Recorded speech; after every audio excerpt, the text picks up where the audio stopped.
Hey, what's up, Thunder fans? This is Zach and Craig here. The Thunder guys ready to just talk some post-game recap. Thunder-Warriors, huge 108-91 win. First time in, I believe it was seven in a row, regular season games that we had lost to the Warriors. Finally got a win. It feels good, Craig. Yeah, it was much needed for everyone, I think. On a lot of levels. It's good to beat Golden State. It's good to get a win. Thunder have really been struggling lately, really this season. Russell Westbrook played out of his mind. He looked like the league's reigning MVP. So, I don't know. Let's just jump in. Let's break this down a little bit. Talk some quarter by quarter maybe a little bit. See what you saw.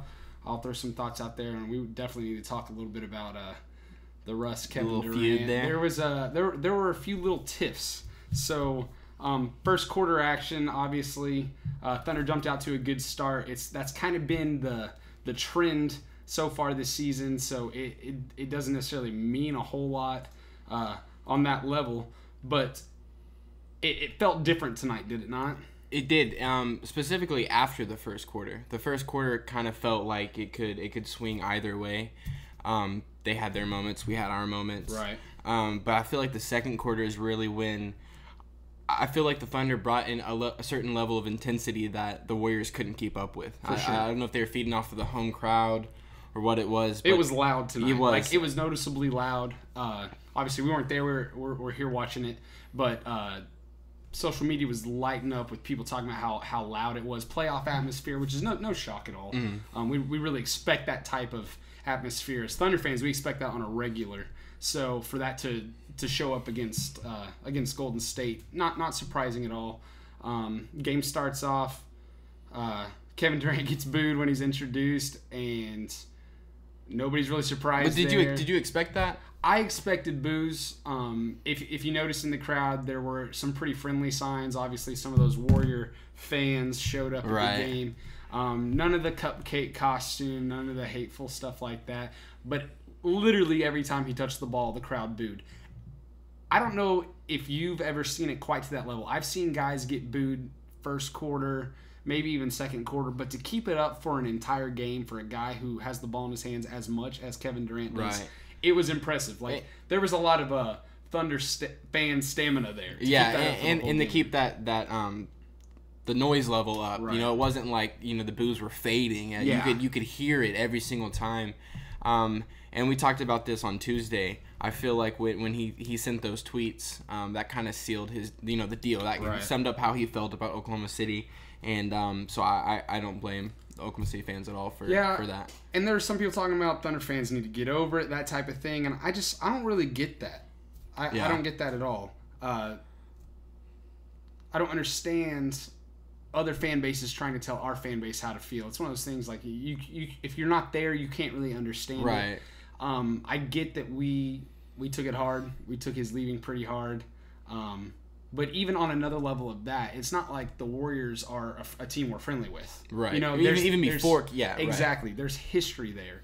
And there's been history since, and it's just been added to the drama. So because of that, we've got some of that tension that has continued to build. And regardless of what players on either side say, in terms of, well, this is just another game. Russell Westbrook said this is another game, and that's cute, man. Like we get. You got to put on that hard stoic attitude going into the game, and that's fine. Keep your mind right. Obviously, it worked. He had his most impressive game. Let's take a look at his stats and see just how well he did. Didn't quite get the triple-double. Tried to throw a lob there to Andre Robertson there.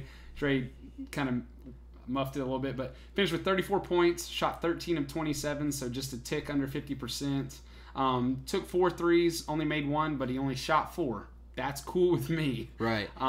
7 of 8 from the free throw line. That's nice. 10 rebounds, 9 assists, 4 steals, only 6 turnovers. I say only 6 turnovers. 6 turnovers. He had a few in the second half there. Fourth quarter got a little bit rough at times, but the game was pretty much put away. Looking at this with Melo and Russ both above 45%, Paul George above 40%, have they all three shot that well this season? Maybe in a big win that we've had. Maybe in a couple, not against a good team. Right. I mean, this is easily easily the biggest win of the season. I mean, no other win has even come close.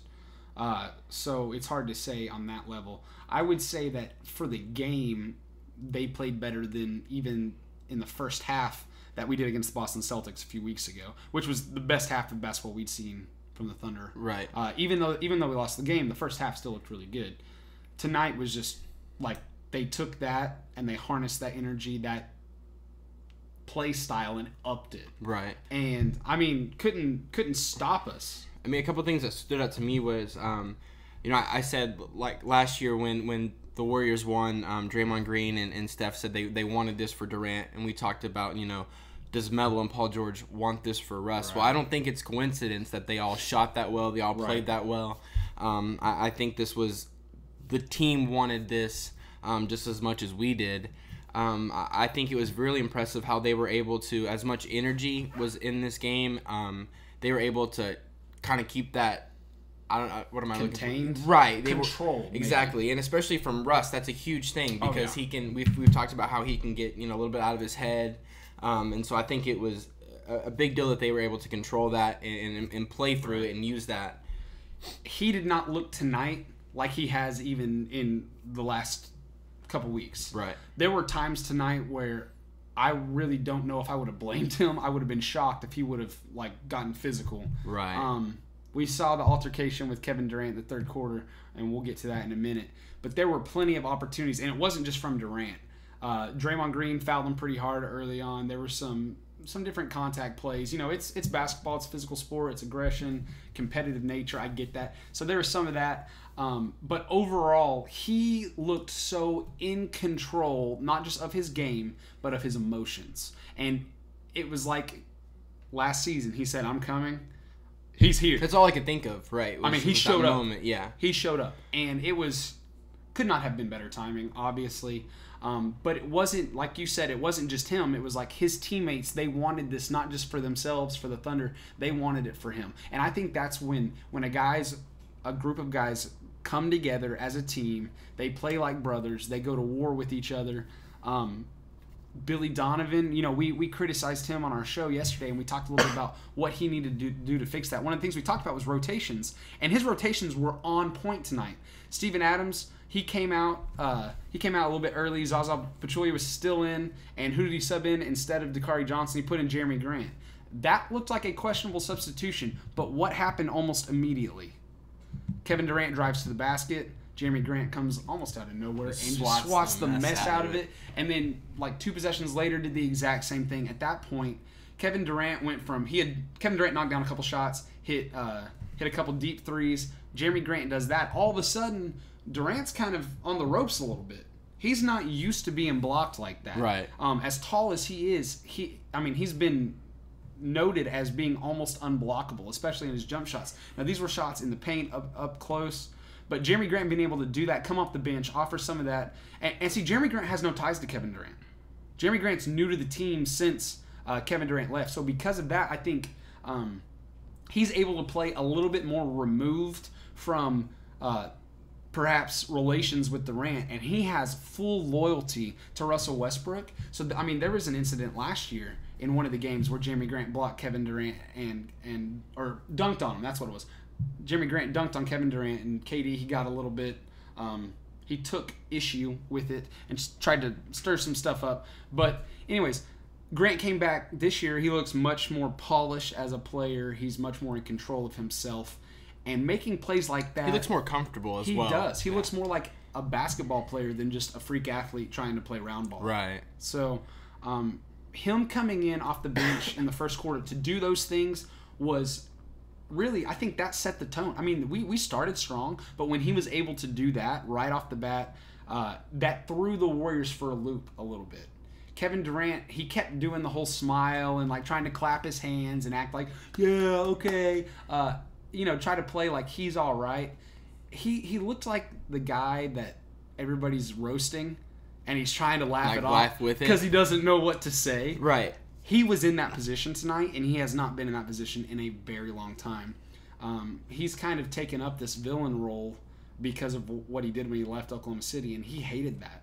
And I still think that he hates it, but he's kind of tried to, I don't know, almost foul embrace it. in a way. Right. And so, because of that, he tried to take control early, hit some shots. Jeremy Grant comes in, really embarrasses him. That immediately gives all this momentum to the Thunder. Right, and I think you got to credit the Thunder there for what did he hit his first 2 threes? He had 6 points right off the bat.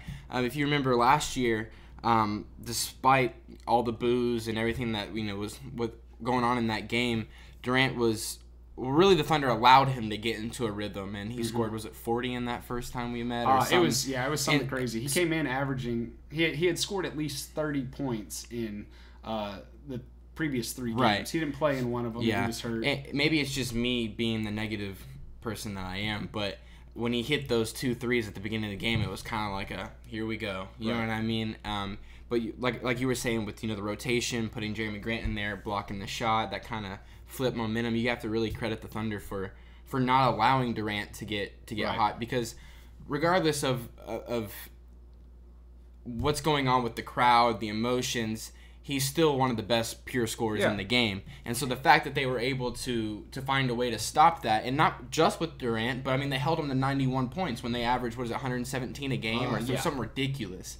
And so they lead the league easily. Right. So when you hold them that far underneath their average, I mean, you got to credit the Thunder's defense, the game plan. We talked about, can Billy Donovan make a game plan and have it go through all 4 quarters? Right. And we finally saw this tonight. You were telling me at halftime, are you ready for this Warriors run? And I said it wasn't going to happen. Maybe I was just I got lucky on that guess, but I really felt that the way the game was going, it almost seemed like that they were rattled. Like you were saying with Durant, he kind of looked like the guy who was getting made fun of. He seemed like he was there. He seemed like he was talking back, but really, was he? I don't know. I kind of feel like it's whenever you're at the point of almost breaking. Like, I don't know if he's gonna go home. I don't think he's gonna go home and cry or anything like that. I don't know if it surprised me or anything. Yeah. But in all honesty, I think Russ being as successful as he was hitting some big shots. I mean, he got in the paint easy. He made Steph Curry look foolish. And Westbrook's defense wasn't that great to start off with. He was kind of letting off. Curry hit some shots. Curry actually played a decent game. Ended up 24 points, 9 of 18. He only shot 3 of 8 from 3, which is not good for him at all. He did have 6 turnovers. He played a decent game, but defensively, he looked like a little kid trying to guard Russell Westbrook. Westbrook just put him in spin cycle, was taking him to the rack easy. And because Westbrook was experiencing success, I think that was getting in Durant's head. Right. Because he's been the successful guy since he left. And Russ won MVP, but Kevin Durant won a Finals MVP. Right. So he's in his former home arena. Fans are booing him. His sidekick, co-partner, whatever you want to call it in crime, he was the guy. Now Westbrook's the guy that's getting all the attention. He's getting the applause, the cheers. He's got the crowd amped, and it was under Durant's skin. Even with the smile on his face, you could tell he was frustrated. Well, in a game this big, but between both of these teams that are, I mean, despite the Thunder's record, I mean, I'm feeling optimistic that they're going to start climbing. Yeah, for sure. I feel like this is I told you this before the game. A friend of mine texted me this morning, early this afternoon, something like that, and he said, honestly, what do you think about tonight's game? And I laid it out there. I said, the Warriors should win this game. The Warriors should win every game they play. They're the best team in the NBA, and that's where they're at. The Warriors should win every game. But I felt like tonight was going to be an awakening. I felt like tonight was going to be something was different. Something needed to be different. And I was hoping it was going to be good. But I thought one way or another, something big was going to happen for the Thunder team, and we we're going to start turning things around. And that's exactly what happened. Yeah. It needs to carry on. I'll say that. I don't want to get too excited just yet. But this is one game. Right. You got to keep things right. up. And we can get all excited because we beat Golden State. Yeah. Put Kevin Durant in his place. But like Russell Westbrook said, it's just another game. Got to take it one day at a time. Post-game interview, they asked him about the chemistry. They've started to work some of those things out, and he even said, we're just taking it one day at a time. I think that's exactly what they need to do. Don't get ahead of ourselves. Look at what was successful tonight. Look at what was unsuccessful. Continue to do the right things right. Fix the wrong things. Improve. move on, rack up some wins. Like, right. This is a great. I mean, what a great game to start a string of wins. Like, and we have another good opportunity on Friday. We play Detroit. The Pistons have been very good lately. It'd be a solid win. It would be another solid win, followed by a gimme there against Dallas. Yeah. And then you're above 500. But kind of going back to this Durant Westbrook thing. You look, Durant knocks down a shot, then you're like, okay, what is Westbrook gonna do? Yeah. And it shouldn't be that way. It should be, what is the Thunder gonna do? But the way it was going was that, Durant would make a play, Westbrook would make a play, and it seemed that Westbrook was making more plays than Durant, and I feel like everyone on the Thunder's roster was feeding off of that. Yeah. While vice versa, I think Kevin Durant's, his misses whenever he would get a shot blocked, Russ getting up in his face. I think that also transferred the energy throughout their team, and they're starting to struggle to shoot.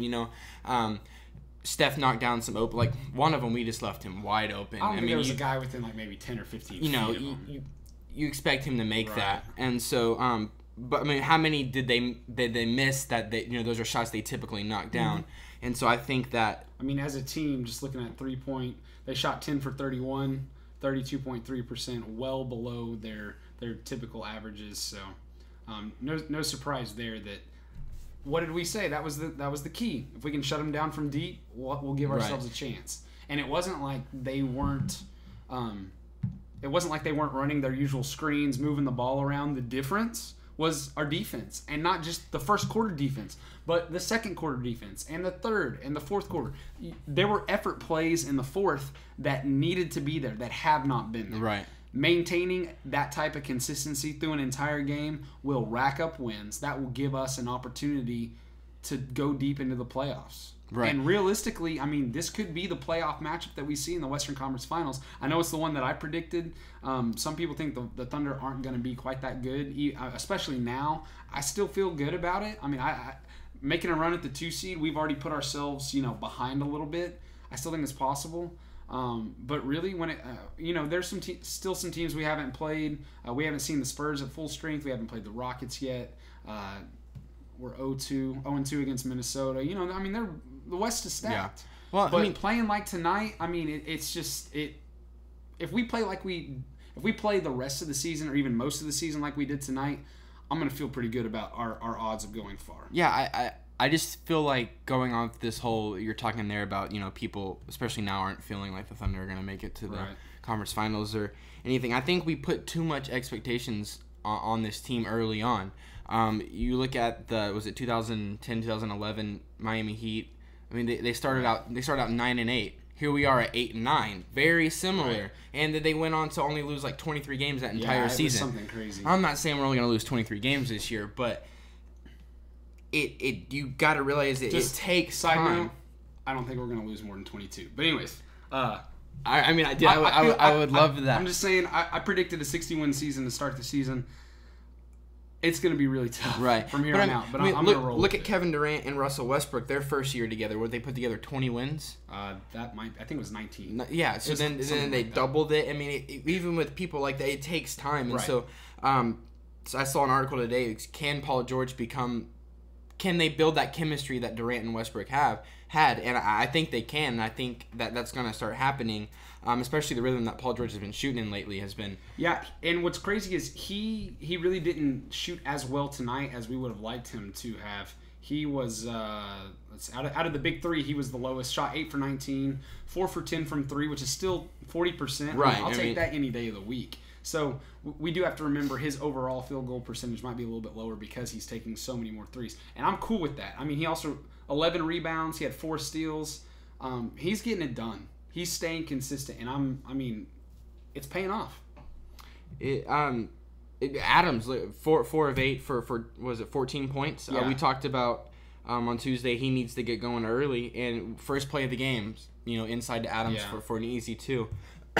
I think that's key with really showing that the Thunder have the Warriors in a sense are one-dimensional, and even though they're one-dimensional, they can still. I mean, obviously they can kill you with it. But I think it kind of just shows, we've got Paul George out here on the 3. We've got Adams inside. Right. We can get you anywhere with any. And I like the matchup. If we get matched up against the Warriors further on, Position by position, I feel like we fit well. Right.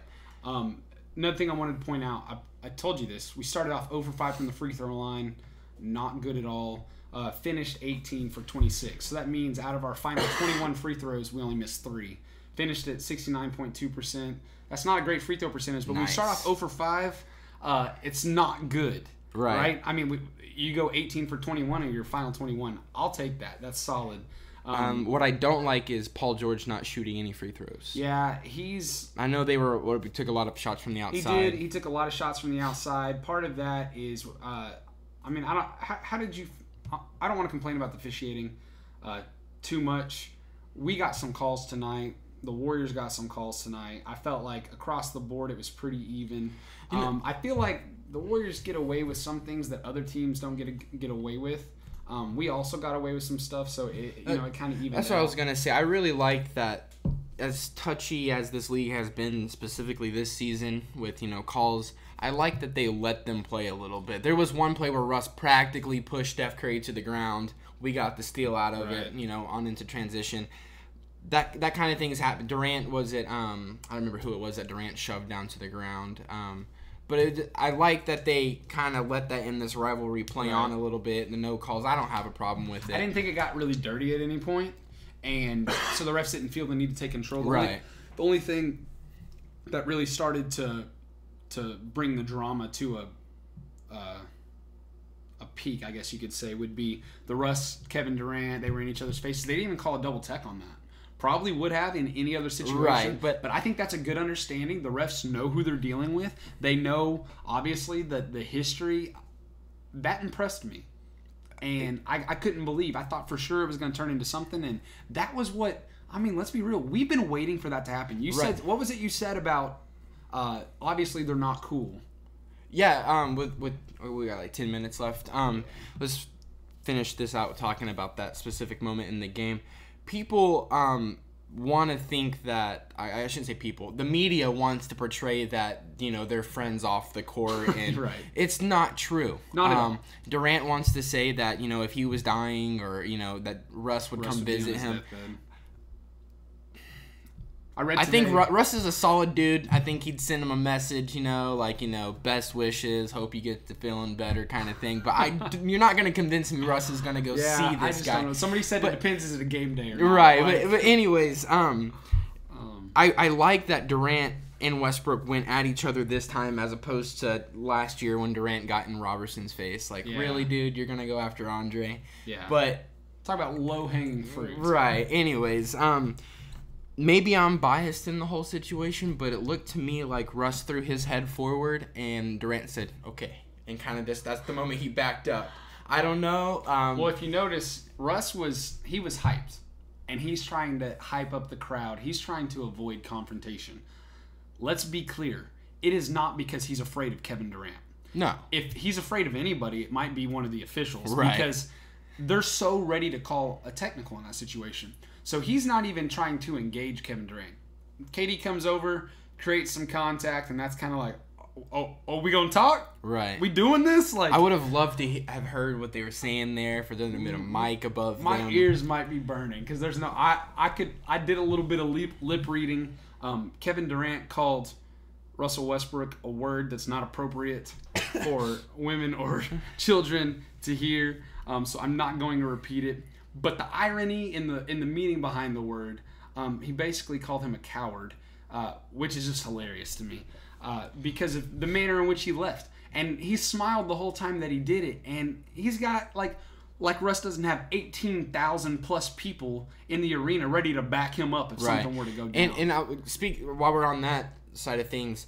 I love how Durant decides to laugh and clap and walk to the Warriors bench or try to turn around and exchange words with Russ there after that moment happened where they went face-to-face. I think the Thunder ended up scoring there. The Warriors call a timeout. Instead of Russ going back and talking to Kevin Durant, he turns around and looks at the crowd and starts pumping everybody up. And I just love that about the guy. I think... Say what you want. I heard people saying he may be regretting his decision to sign a 5-year contract. Yeah. He loves it here. He loves the fans. The fans love him. So I love that instead of he took the higher road there, and to me that's awesome. It was one of those situations where he has every right to talk trash, but instead of talking back, he showed back, so to speak, with his play. Like he had nothing to prove. I mean, honestly, he won MVP last year. He did something what a lot of people did not think that he could do. I think beating the Warriors was probably the next step.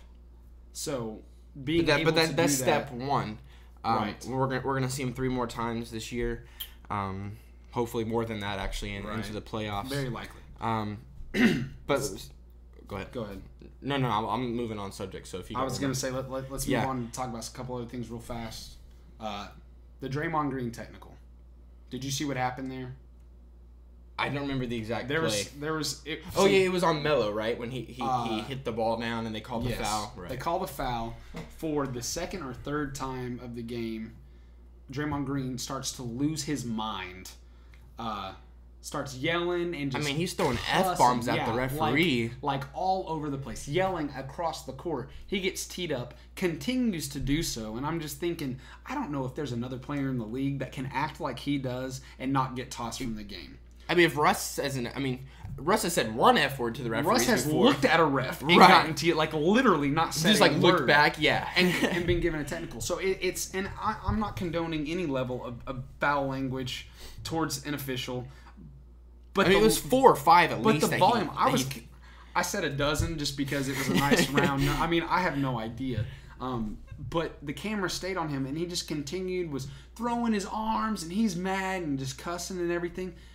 And the refs just kind of like try to ignore it. And I understand you, as an official, it's your job to not get caught up in the heat of the moment, to not let your emotions get in the way. But there has to be a point where they draw a line and say, that's not allowed. We're not going to tolerate that. Get this guy out of here. Thankfully, he didn't elevate anything else beyond that. Right. There were a few plays where I saw he was bumping some dudes a little extra, which that's just kind of his him. nature. You know, Steven Adams does the same thing. It's no surprise. It's just part of the game.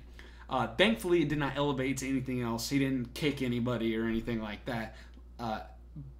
But that was kind of a crucial moment. That was deep in the third quarter, I think it was. And when that happened, it was kind of like they have lost composure. Right. Steve Kerr also got a technical. He was mad, saying that Russell Westbrook carried. And he kept doing this like, listen, Steve Kerr might be the most smug coach in the entire NBA. He does this like this face, and I can't even react. Yeah, it's kind of irritating. I know what you're talking about. Because it's like, you are an idiot, and I am a highly educated individual, and it's like, I want to sit down and have a conversation with. I would love to interview him. Yeah, he kind of leans against the score table and just kind of does this little. And right. I would just love to interview him and ask him, like, do you think that you're the smartest person in the building at all times? Do you think that you were the greatest basketball mind to have ever coached the game of basketball? I mean, because he honestly, he kind of gives off that vibe. Right. When he talks to reporters, he's like that. And, like, you know, we talk about Greg Popovich, and he's kind of got that attitude about him. But he's been there. Like, Steve Kerr walked into a good situation. I'm not saying he's not a good coach, because you don't still have win to games. Right. Yeah. Right. But it's not like he had to develop this. It's not like he had to pay any dues. He stepped into a good situation and was immediately handed almost a championship. He just had to make some good calls. And he did, and that's fine. But for him to act the way that he does, and once again, to kind of get away with it the way that he does, I don't know. It's just irritating. I kind of feel like he kind of led to the Warriors losing their composure. And maybe the reserve Billy Donovan paid off for once with but that tonight, that was the difference in my opinion, was that the Thunder were able to play despite the big moment, and the Warriors, defending champions, kind of lost composure. The Thunder had controlled strength, and like you just said, the Warriors lost their composure. Right. They have an incredible amount of talent, but if you can't contain that, control that, use that to your advantage, then a team like the Thunder, who all of a sudden like grew up a lot almost overnight, they took that, saw some weaknesses, and really kind of poked the bear a little bit. Right. And it worked out in their advantage. Right. So I don't know if I don't know if that's going to be beneficial against the Warriors in the future. Obviously, you want to take from this game, learn some things, and move on.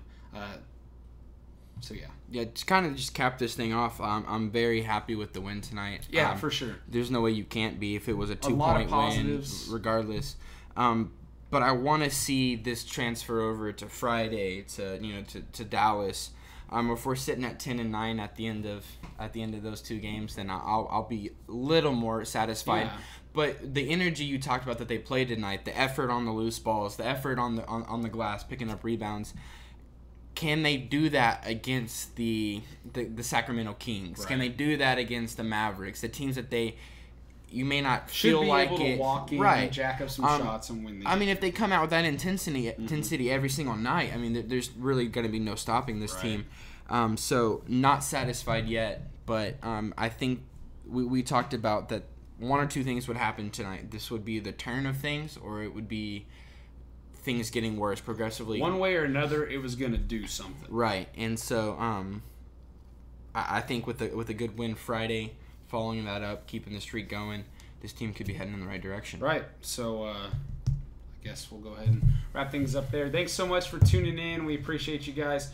Be sure to hit us up with any commentary, questions you might have. We will get our post-game recap posted, and we'll get that linked out to you guys on Twitter and Instagram. Make sure you follow us at the Thunder Guys. You can give us a like on Facebook also. We're posting all our new content there. Had a lot of good conversation on Twitter tonight. Make sure you give us a follow during games. We're live tweeting every single game. Just trying to throw out some good knowledge for you guys. We throw out all kinds of stats, stay up to date on that kind of thing, and we also just try to keep it fun, keep it light, that type of thing. So thanks for tuning in. We will be back on Tuesday with our next segment of Thunder Things with the Thunder Guys. Tune in at 5 p.m. Central Time. Jump in on the conversation there. So anyways, everybody have a happy Thanksgiving. We have a lot to be thankful for. So God bless.